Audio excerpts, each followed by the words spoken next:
What's the meaning of coerce?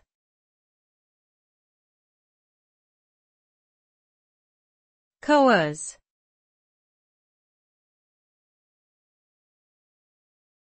Coerce.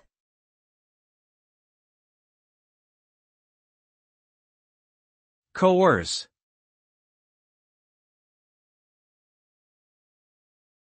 Coerce.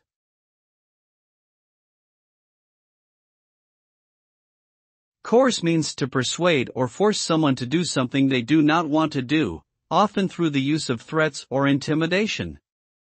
The result of coercion is typically that the person being coerced will comply with the demands or desires of the person doing the coercing, even if they may not agree with them or feel uncomfortable or unsafe doing so.